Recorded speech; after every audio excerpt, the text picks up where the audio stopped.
And here we are. Hey, it is Tuesday. Body rolls. There he is. Hey. Wow, you're doing body rolls? Hey. Is that type of day? Hey. That type of day? Hey. You know what it is.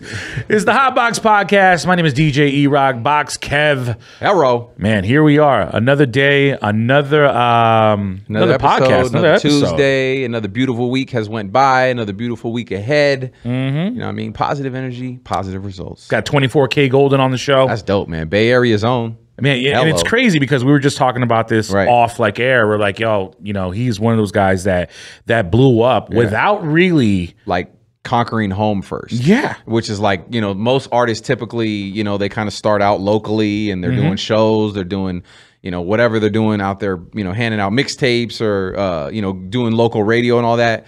You know, he was one of those guys that kind of just emerged on his own out of nowhere via the way a lot of artists are kind of blowing up these days, which is via internet. And you know Spotify, right? The song catches on. YouTube, TikTok. That's the man. Make a TikTok dance. That's the way to do it. If you want to be famous, make a song that has a TikTok dance, and you're good. It's crazy because, like, you know, when we sat down and had this conversation, I told him straight up, like, you know what, man, you're like the only guy that I really haven't, like, you know, met. Yeah, out of the Bay Area, like, you know, out of that whole entire, like, you know, section of Bay Area artists, you know. But hey, great energy, man. We've got a great conversation coming up with him. But before that, man, there's a whole bunch of shit in the news right now.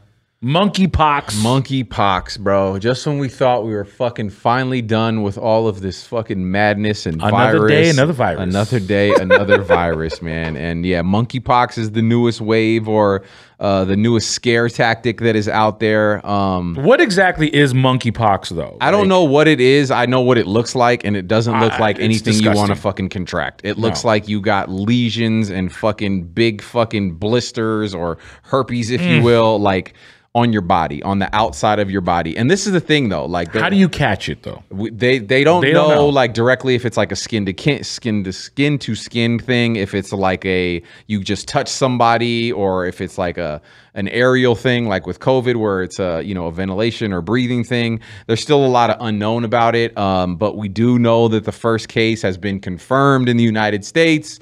Let's hope that it's been contained and we don't have to deal with it. But they're already talking about, having a vaccine for this and that's just unfucking real. Well, you know what the crazy thing about this vaccine, if they're say God forbid, and I don't even want to say it, but I'm going to say it anyway. If this becomes a thing, right, and it becomes another pandemic or another situation where everybody's freaking out or whatever, and the only way, or not the only way, one of the main ways to combat the virus is to get a vaccine, I guarantee you more than, say, 90% of the people who were anti-vax for COVID will go get this vaccine. You think so? You know why? Why? Because America is a vain fucking country. And this is something that you can see on the outside of your body. If somebody sees that and they're like, oh yeah, just get a vaccine and you'll be fine. Guarantee you the majority of these people will sign up. I never would have thought that, but I think you might be right. It's because it's something that, like I said, people are very fucking vain, and especially in America. And if it's actually something that can be seen and is on the outside of your body, as opposed to COVID, which is like an internal, respiratory thing, I guarantee you a lot of these people that were not comfortable getting vaccines for COVID will sign the fuck up for this one. First in line, Instagram influencers. For real. I mean, first in line, they are definitely you know what I mean? Getting this 100%. And like I said, I don't want to put that out there. I pray to God and I pray to everything holy that this doesn't become a thing, but it's just another example of, like, we're living in different times and shit is fucking crazy, and it's too much. It's just, man. It's every day. It's something else, man. It's like, man, can we just enjoy our lives and have some peace and serenity? But, maybe one day. Doesn't sound like it's coming anytime soon, but it is what it is. I mean, but you've been doing a lot of traveling, though. I have.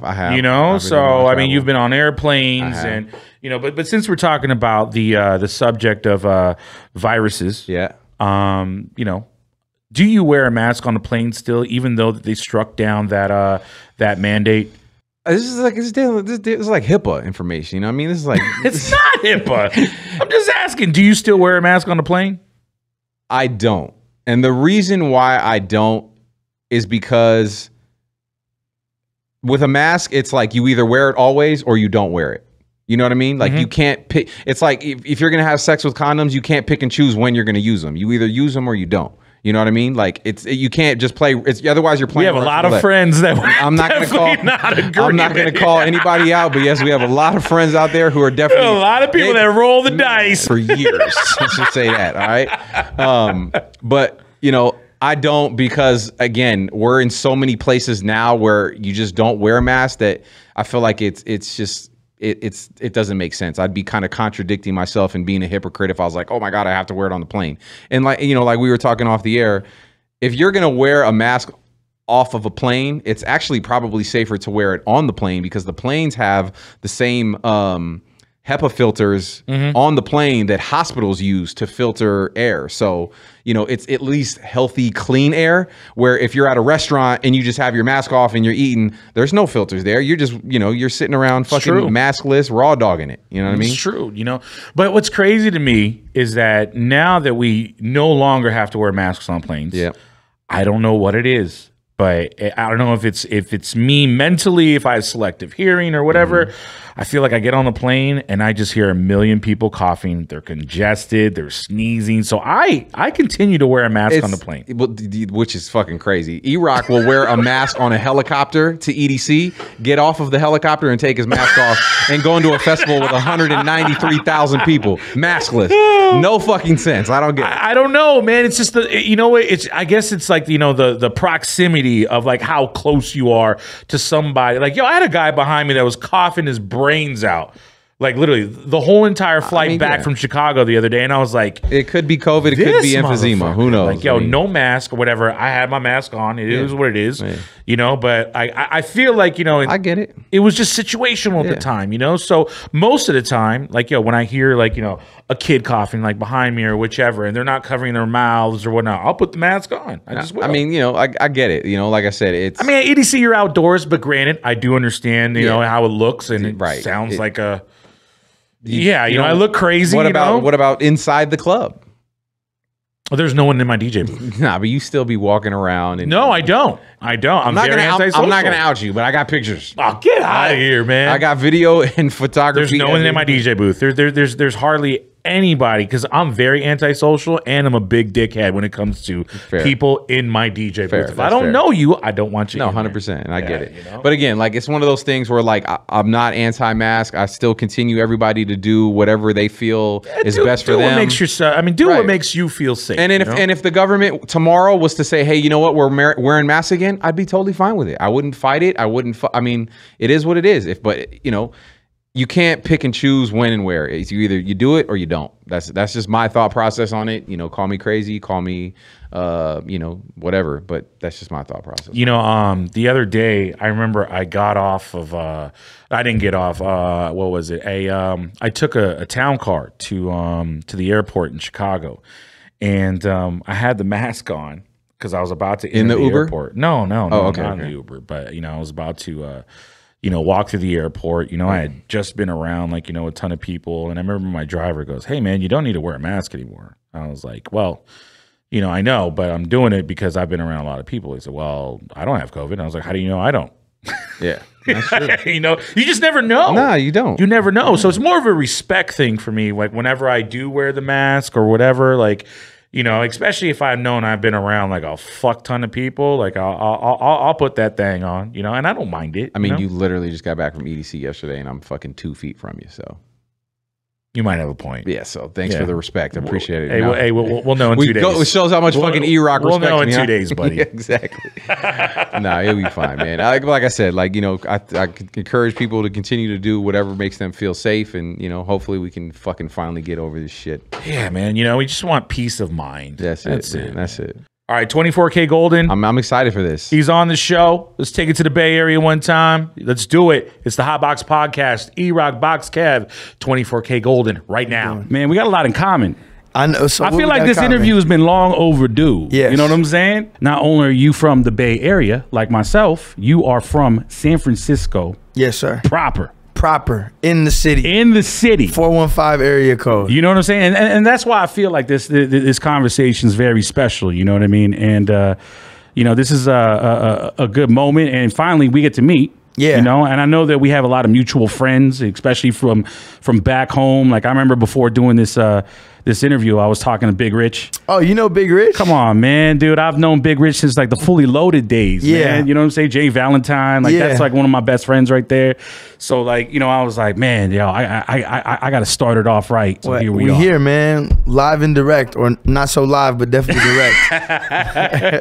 We here in Las Vegas, Nevada. You're taking the stage at Light Nightclub tonight, man. How does that feel? Like, you know, I mean, you're taking the stage in the entertainment capital of the world. Yes. You know what I'm saying? I mean, some big names been here, like even way before our time. Okay. But here on this very strip. Yeah. You know what I'm saying? So there's a lot of history here. A lot of history, man. It's thick. It's crazy. Cool. I just turned 21 a couple months ago, so like I feel like I just unlocked a whole new level in the game or whatever. Like I got a lot more access to places I could go and people I could see and places I could perform, especially. So I think it's gonna be pretty lit. Yo, tonight. Vegas hits different when you're 21. I could definitely agree with you on that. There's no point in being here unless you're 21.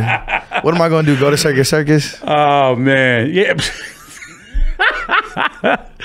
Yo, so you've achieved a lot though in the 21 years of life that you've lived thus far, man. And I've seen you grow into this artist that is just like, I mean, you are this monster right now, man. I mean, at 19, you had a #1 record. Yeah. At 19 years old, a #1 record, man. And one thing, and I know I'm going to keep on leaning on this, man, because I want people to know, especially that people that are just watching this for the first time, like, you know, you're really big on making sure that people know that you are from San Francisco, California. And why is that? Because I feel like ever since I was coming up, I always wanted to be able to shine a spotlight onto where we're from, because it's very, very often in music, especially in rap, that the Bay Area gets overlooked or we get our sauce stolen. And all the artists that are big that came out of the Bay Area are from, you know, Vallejo or Oakland or other parts, not San Francisco. There really hasn't been much love from the mainstream or from the rap game shown to SF. So I feel like if I'm out there being a representative and saying, oh, if he's from San Francisco, what other hidden gems they got there, and people will turn more of an eye to it. I love that. I love that. I mean, you went to Lowell High? Yes, I did. And you know what's crazy is I used to do dances there. Well, like proms and winter balls. All I know is that Lowell High dances, they were like they were big jump offs. Yeah, like you guys had like the quad, and you had the gym, and you had this. It's like, yo, those things were crazy. Did you ever perform at any of those back in the day, or not at the dances? But I'm about to perform because my sister goes to Lowell now too. Oh wow! And I think full circle right there. I love that. She's the president of her prom committee. Okay. So she pulled the card and said, the flex. Let me go and have my brother perform at the senior prom. So I think I'm about to go back and do that. Right. I mean, that if that's not like, you know, going back to your high school for career day on steroids, you know, to perform at like your alma mater like that, you know, and your sister is there, like, yo, that I love that. That's full circle right there. I'm excited for that. That should be turned. Did you ever go to like Stonestown and stuff like that back in the day? Every day at lunch. I miss them all. I used to skip class to go to like the Foot Locker or sign up for raffles, or like when they did the Uniqlo Cause collab and they had the Uniqlo at the Stonestown, I would go there or just get lunch. Man, yo, the food court there is actually pretty amazing. Sabaro, the Korean spot. The Korean spot is where I used to go to all the time. So when I used to work at Wild 94.9 back in the day, I remember I would take like a break because I did like commercial production there, like long time ago. Like, man, I was probably like 23 or something like that. But I would always make my way from downtown, from Francisco Street over by the ballpark, all the way to Stonestown just for that Korean place. You go that's a far trek. BART ride. Yeah, bro, it was a 30-minute drive, like literally through downtown and the Sunset District. Yeah. You know what I'm saying? And you have to go through what's that one street where it's like all like the big ass houses and shit like that? Oh, like in Pack Heights or Billionaires Row or St. Francis Woods. St. Francis Woods. So I used to have to take that exit and go to Stonestown over there. Also the best place to go on Halloween in SF. Bro, that's where you go to get the full-size candy bars. Yeah. There and what's it called? By the Presidio, man, Seashore, Seacliff. Okay, yeah, no doubt. Spots. Who were some of the artists that you grew up listening to that inspired you to be the artist you are today? Was there anyone from the Bay in that playlist, you know, all the way to like some of the bigger guys from the national names or something? But who were some of the guys that inspired you? It's interesting. Like, I've listened to so many different artists and so many different types of music since a kid. Like, the first song that I remembered on the radio was Last Dance, Chris Brown. Wow. But I was also in kindergarten when Tell Me When to Go came out, and like me and all my friends would. That record changed my life. Tell Me When to Go? Yes. What's your relationship with that record? Come on, man. You really want to know? I wanna know. Should we put this on camera real quick? Hold on. You got a tattoo of it? Come Let me on, see. man. Yo, there it is. There Oh, it is. wow. I know Stretch in the other room going like, yup, that's that. Yeah. That's that thing right there, man. Yeah. So I used to be 40s DJ for a long time. And then I used to do record promo for him for free. I used to travel on my own dime and get records played literally up and down the West Coast because I wanted a light to be shined on the Bay Area. And so when Tell Me When to Go came out, and, you know, obviously I had a really close relationship with 40, I used to literally be like, all right, we just gonna make this happen. I'm gonna go to Power 106. I'm gonna go to, you know, 92.3 The Beat. That's what it was called before Real. Yeah. And I'm just gonna literally let game unfold and let them know that, like, yo, this is what we gotta do. Yeah. And this is what we doing right now, you know. So I felt like that song was like a spark that kind of reignited it, at least on the mainstream level. Like, well, I was in kindergarten, so I really had no idea how it was being perceived fully. But for me, I just remember like, yo, this song is fire. Like, we were fucking with that song crazy. So all right, so Tell Me When to Go was on the playlist. Who else was on the playlist? Yeah, and then as I got older, you know, my horizon started broadening. I was still am a big Kanye West fan. I remember my dad putting me on to like 808s and Heartbreaks and stuff, picking me up from elementary school. My mom playing Late Registration for me and My Beautiful Dark Twisted Fantasy. So those were definitely big influences. Drake, of course. And then when I got into like middle school, it was Future and Young Thug and Chief Keef and like that whole new wave sound too. Have you seen Genius yet? The Netflix documentary? I watched every episode like 3 times. Oh my God, man. I binge watched it last night, and I'm not going to lie to you, it was the best thing I've seen on Netflix in a long time. Any artists or creative out there, like if you feeling uninspired or unmotivated, all you got to do is watch that, and then you're like, yo, I'm about to go to the studio now. Yeah, yo, I got some work to do. Yeah. Like, you know what I mean? I know you go back to like, you know, the city every now and then to do some work with Project Level. Yeah, Project Level. And you know, shout out Big Rich one time. You know, shout out Big Rich. Obviously, it's very important to give back to, you know, the city that we're from. But you know, how often do you go back, and what are some of the things that you do for the community when you go back to the city? Yeah, I go back every 1 to 3 months, and I think a big part of why I feel like it's so important to give back is seeing this guy over here. Paperboy, he Shout got out me Paperboy in the building right over here. Yes, sir. Turn one of these cameras, man. Show the. Get over here, man. Show your face real quick. Yeah, get in the shot real quick, man. This guy right here. There he is. Local legend, national legend, universal legend. But I would always go to Dream Team SF, and which is like a sneaker shop, clothing boutique in my neighborhood. Yeah. And every like Christmas and Thanksgiving and back to school, he would always do these drives or have meals for the neighborhood. So I'm like, yo, we got to keep that going, and we got to keep leveling it up and spreading it and doing and just, you know, giving back to the community, because without the community, there's no you. No, absolutely. So last thing I did with Project Level was a back to school giveaway, and like, I feel like there's a lot of giveaways that'll do like backpacks or pencils or school supplies. So I figured, all right, all the necessities are covered. Let me get these kids fly so they're excited to go back to school. That's dope. So we did shoes and clothes and like sports gear and like fly backpacks and like skincare, all that type of stuff. And they seem to really like it. So that's dope, man. That's really dope. It's like, it takes me back to like when what's that Deion Sanders quote? If you look good, you feel good. You feel good, you play good. If you play good, you get paid good. Exactly. You know what I'm saying? So, yo, that's really dope, man. How would you describe your sound? The 24K Goldn sound is very much a fusion of a lot of different influences. Like, the way I put it is, when you were growing up and let me know if I'm wrong. When you were growing up, you had to buy a CD if you wanted to listen to music, right? Man, and I sure did. Yeah, a lot of CDs, I'm sure. A lot of That's them, why man. we're here having this conversation today. Yeah.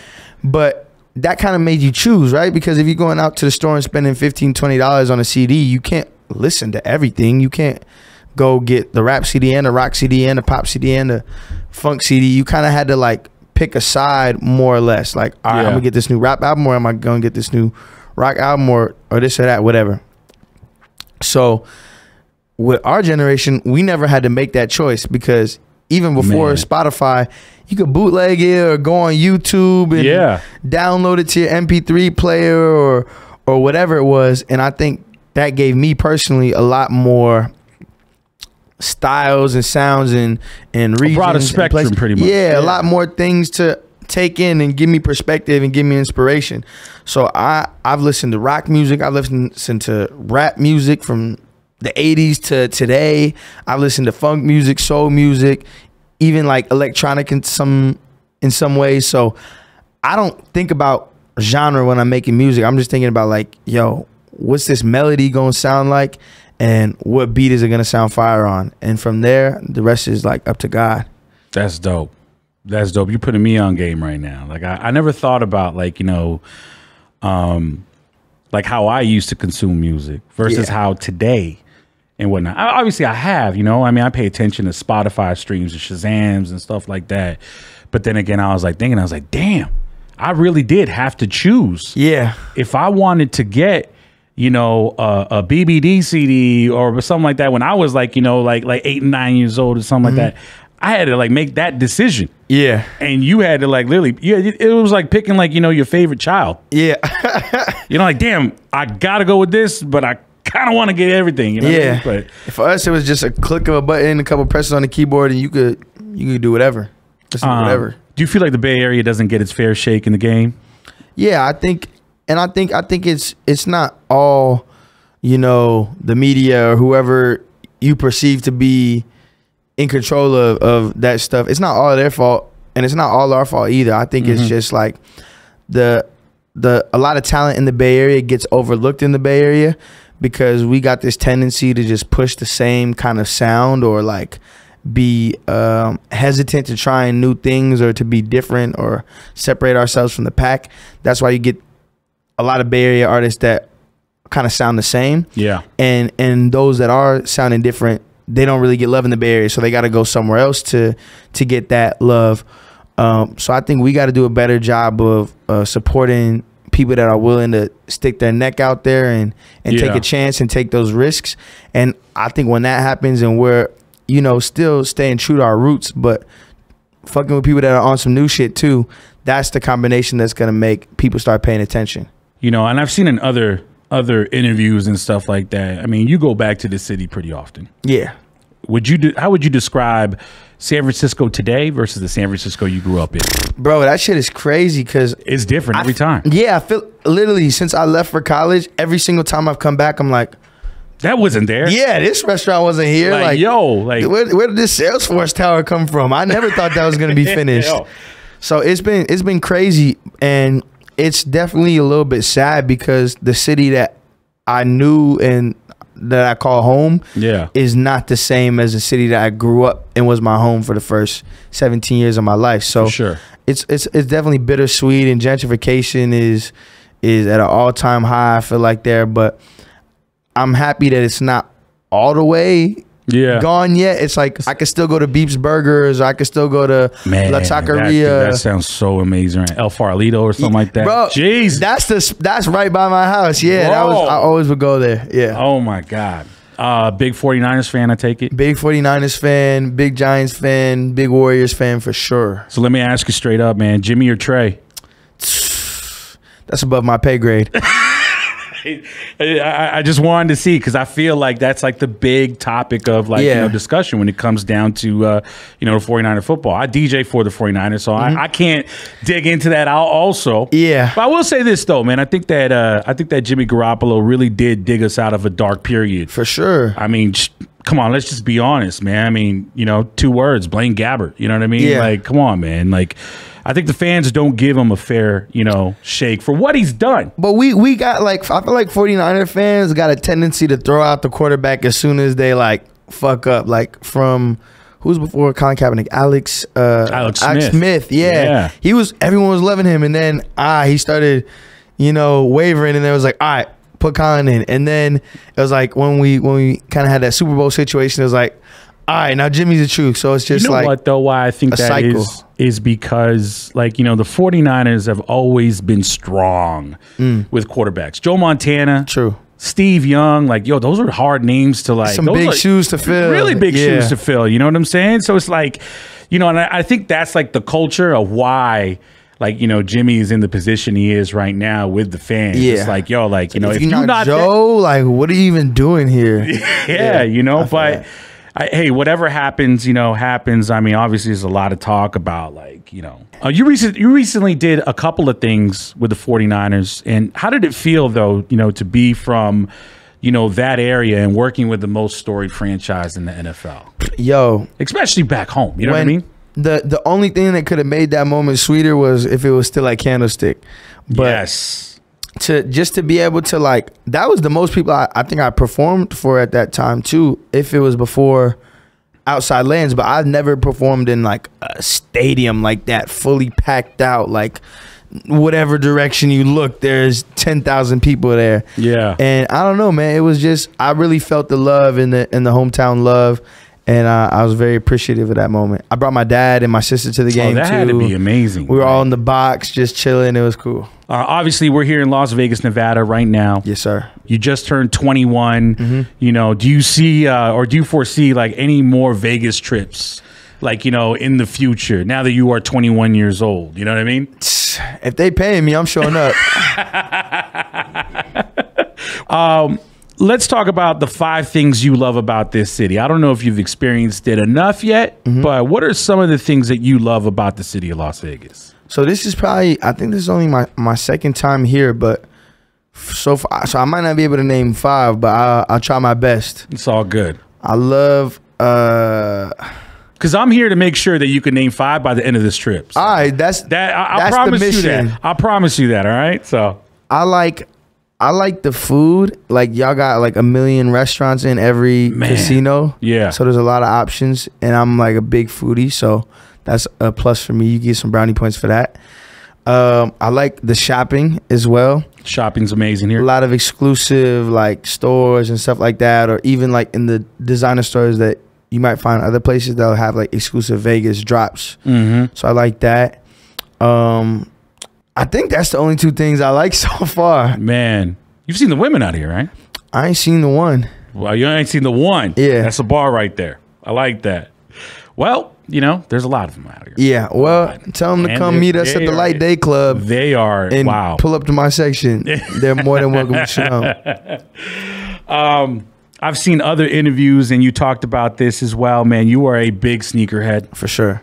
Big sneakerhead, and then you touched upon it, how, you know, you used to go to a well, it was the boutique. Yeah, Dream Team SF. Yeah, Dream Team SF. You know, shout out Playboy in the building right now. Playboy, yeah. So, like, you know, how did your love for sneakers start?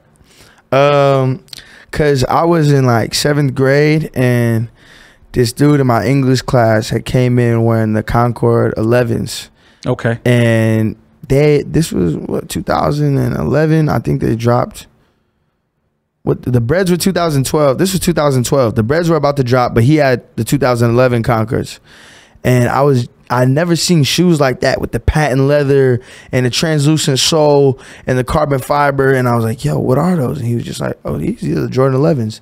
And I remember going home and like researching Jordans for like the next 3 hours. Like, I wanted to know every model, every colorway. I was memorizing the names and the colorways and the release dates, and that was like the start of the worm rabbit hole, whatever, black hole of money that being a sneakerhead is. And from there, I never looked back. You know, I remember buying shoes off of like Bay Area sneakerheads, all these Facebook groups. Okay, yeah. Like I was low key popping in the sneakerhead groups because I had this big afro, so people would like recognize me at these events and stuff like that. And I would always be buying shoes and like refurbishing them, like repairing them, restoring them, and then flipping them or doing customs and stuff like that too. So, and you used to be a reseller yourself. You used to buy and flip. I mean, I tried not to be too much of a toxic reseller because I wasn't out here with a bot getting that right there, getting 1,000 sneakers. But you know, I was definitely going to get the raffles and try and get a little extra money. What are your top? I'm a hustler, baby. Top 3 sneakers of all time. Top 3 sneakers of all time. And why? Well, we'll take one off and say what the Jordan 11 that we just talked about, right? Or 12, right? That's not even my top. Oh wow! Like those are cool, but I really there was a time and a place for those. Yeah. When I'm thinking about top sneakers of all time, I'm thinking of what's gonna be classic, right? So the Jordan 1 definitely has to be in there. Probably the bread one for me, like an 85, with the flat back and it had the best shape. Yep. I think my top 3 might be all Jordans, to be honest with you. Or like, so which Jordans would you say?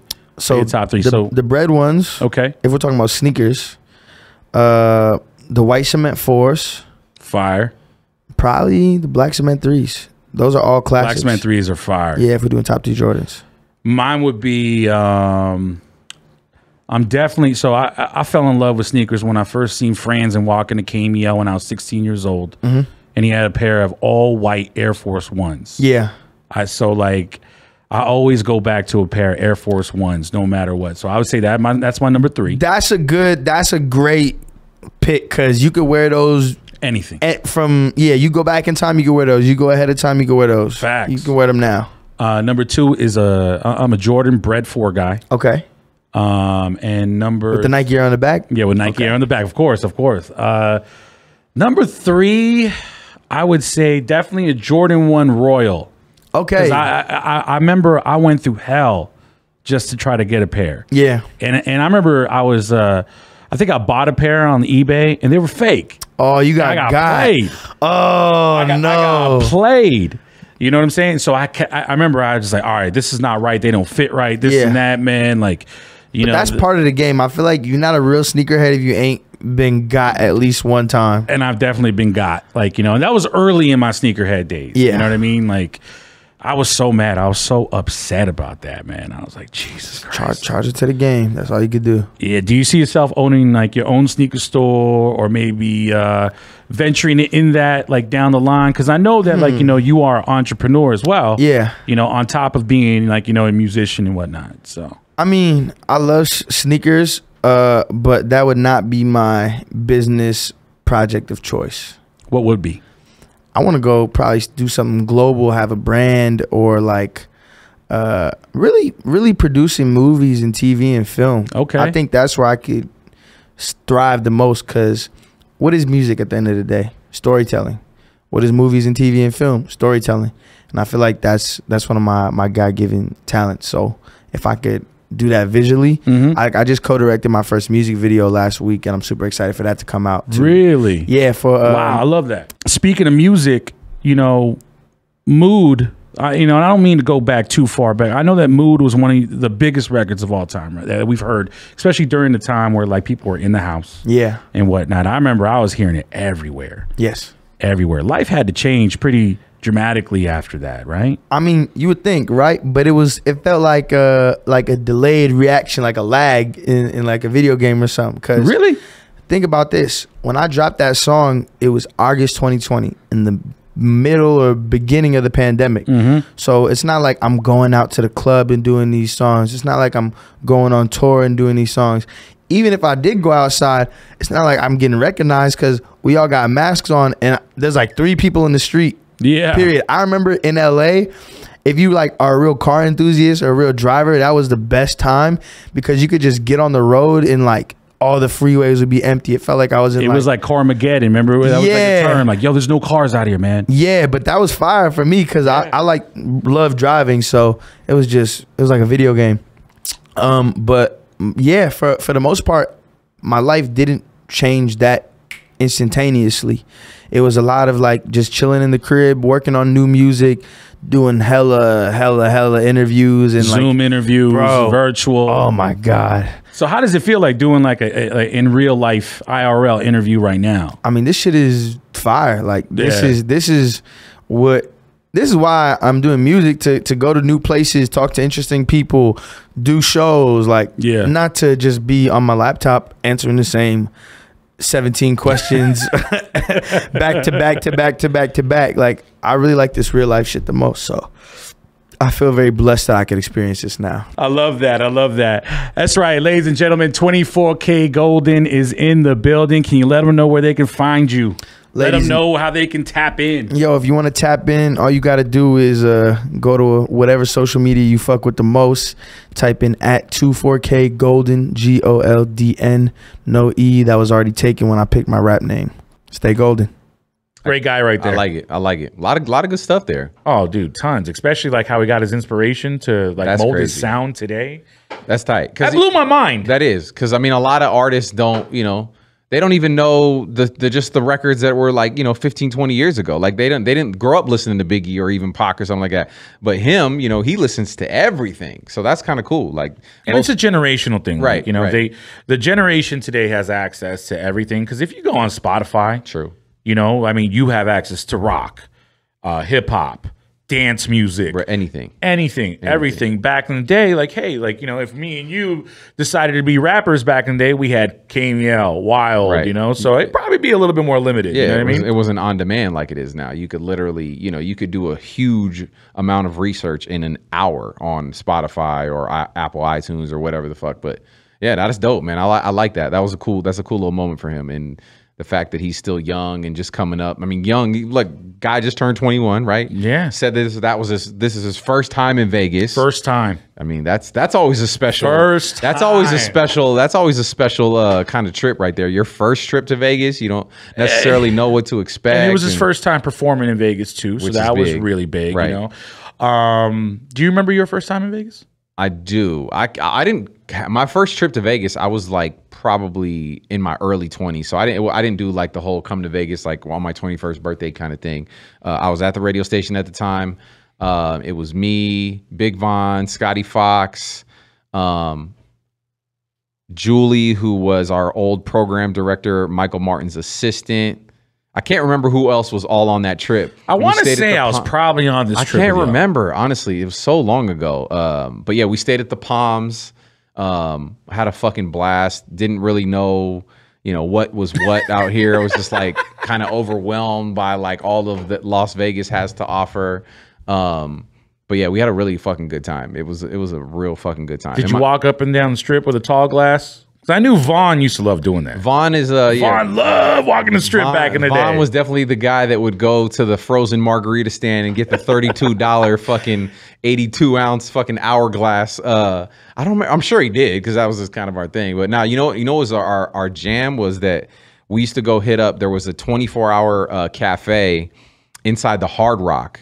Mr. Lucky's. Yeah, I don't know if it was called Mr. Lucky's at the time though. I think it was. Maybe it was. Oh, you might. You know. I think it is. Now it's called like 777 Cafe or something like that. Yeah. Or it was until now. Now it's or what is it? It's like Mr. Lucky's or Lucky something 7, like that. Some shit like that. But they used to have watermelon ribs, which sounds really crazy. But it's basically like that sounds amazing. It's like they were ribs, but they had like this watermelon barbecue sauce on them. They were crazy. We used to literally come for that, and then we would get the Captain Crunch chicken fingers. At the Harley Davidson joint. At the Harley Davidson. No, it wasn't Captain Crunch. No, it wasn't. It was Cornflakes. Cornflakes. Oh my God, Vaughn. Captain Crunch was at Planet Hollywood. Yeah, Vaughn put me on those. That was his shit. And I remember. Oh my God, I remember I used to fly in just to fucking eat those. And Vaughn was responsible for literally pointing those out to me. Simpler times, man. Simpler times. Now it's like, hey, now that's what I'm saying. So now Vegas to us is like, and steakhouses, bro. That's what I'm saying. It goes to show you, like when you first came out to Vegas, you were like, oh, let's go to the Harley Davidson Cafe. Like, you know what I mean? It's like people like you go to like New York and you're like, oh, let's eat at the Olive Garden Times Square. Now it's like, bro. Now it's like fuck that. Like we're going to SW. You know what I mean? Like we're gonna go. Could you imagine telling an influencer that right now? Like, hey yo, let's go to the Harley Davidson Cafe real quick. They do. Honestly, if it was still open, I might still fuck with it. Them cornflake chicken fingers and the mac and cheese were quite spectacular. Yeah, that shit was in fucking. That was incredible. Some good shit right there. What about you? You remember your first Vegas trip? You know, my first Vegas trip. Or how about first time you DJ'd in Vegas? Either one. Oh man, the first time I DJ'd in Vegas, I'll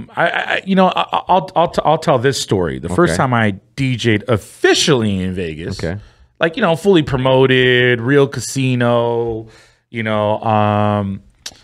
was great. It was amazing. It was through this guy named Jonathan Schechter, Shecky Green.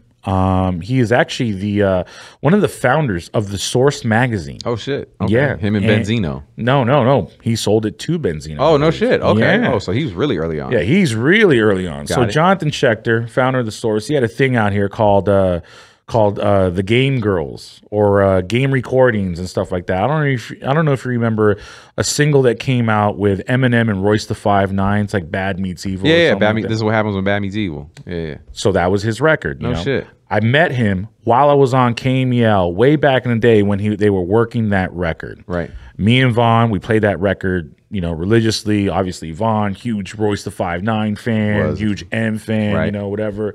We definitely we put some burn on it. Years down the line, here I am trying to make a name in Vegas. Someone, suggests like, yo, you should call Shecky Green. Shecky Green's the guy that's responsible for bringing AM to AM was like one of the first DJs that got like $1 million residency deal. Right? The big residency, $1 million deal. Right. And he was like literally one of the people that orchestrated that. Wow. I call Shecky. Hey, yo, I don't know if you remember me. I used to play on KMEL back in the day. I used to play this Bad Meets Evil record. He's like, oh, dude, of course I remember you. Yo, what are you up to now? I was like, well, I'm actually trying to get into Vegas, and I heard you're the guy to talk to. He used to do a Thursday night party at the original Light, which was inside the Bellagio, inside the space that used to be the bank. Remember the bank? Yep. He used to do a Thursday night party in there, and he used to hire like Steve Aoki, and DJ Homicide and a couple other open format guys. But the crazy thing is, like, this is before Aoki was like the Aoki he is today. Before he was throwing cakes on people. Bro, way before he even had dance records like that. You know what I'm saying? So, Shecky brings me out, and I'll tell you, man, this is when I caught the Vegas bug. He brings me out to, to play that Thursday night. I get paid a good rate, and everyone in town was really actually like, they were kind of tight of the fact, like, yo, this guy's never played in Vegas before and he gets that rate. What the fuck? Right. Shecky looked out for me, right? But he brings me out. We go to dinner. And like I said, like, he's got this thing called the Game Girls. The Game Girls was this, I don't know how to explain it, man, but he always had women around him. Hot ones. Okay. Hot. Okay. Right? We go to dinner. Literally, it's me, my boy Brian V, and my buddy Pete that now lives in Sacramento.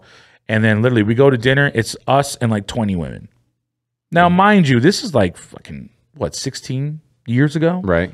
Bro, I didn't know what it felt like to have dinner with like 3 guys and 20 women. Yeah. And here I am talking to my boy going like, yo, bro, we hit the jackpot. For real. Like, oh my God. Always DJing. And everyone at this table is a 10 right now, right? So like, yo, we go to this restaurant, we have dinner, and then we go to the club. We walk in with 20 women there.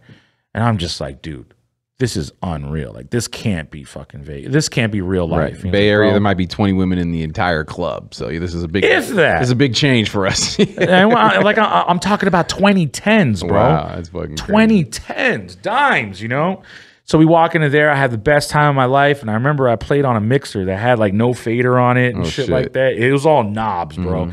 It was unreal. But like, that was when I caught the Vegas bug, and that was like literally like my first time like really officially like experiencing Vegas. Like how we see Vegas like really on a regular. Like, yo, Kev, you want to go out? We go out and we're fucking out. We're spoiled. Yeah, right. That's why I said we can't do just regular partying anymore. Like, that was my first time, I would say, like, DJing in Vegas, like, on at least like that level. I could tell you about my first meltdown in Vegas. Oh fuck, please do. Actually, we covered it with Franzen. Oh right. I remember I used to visit Franzen. Right. Yep. I used to visit Franzen on a regular. He used to play at OPM and poetry, and I used to get tanked, man. Yeah. I wouldn't say you used to. passed out on the street. Yeah. Yeah, we passed out on the street, slept in front of the Luxor. The only difference is now you get IVs. Nothing's changed. Nothing's changed. Nothing's changed. Because now he pays $200 to get an oil change. And I work out now, you know, so that's a little bit different, you know. Plus, at the same time, like I don't sleep in front of the Luxor. I sleep in my own bed now because I live here. Yeah, that's true. That's true. So yeah, that was my first Vegas. You've really come a long way, E-Rock. Whoa! See? All right. You know, I think that's all right. That's a good end, right? Yeah, this is a good way to end. This is a good way to end. All right, man. Let's roll on out of here, man. That's going to wrap it up for the Hot Box. Big shout out to our guest this week, 24K Goldn, for holding it down. E-Rock, Box Kev, make sure you check us out. Like, subscribe, follow, ask questions, comments. We love the feedback. Everybody, check us out on all the social media. And other than that, we will see you next week. Peace.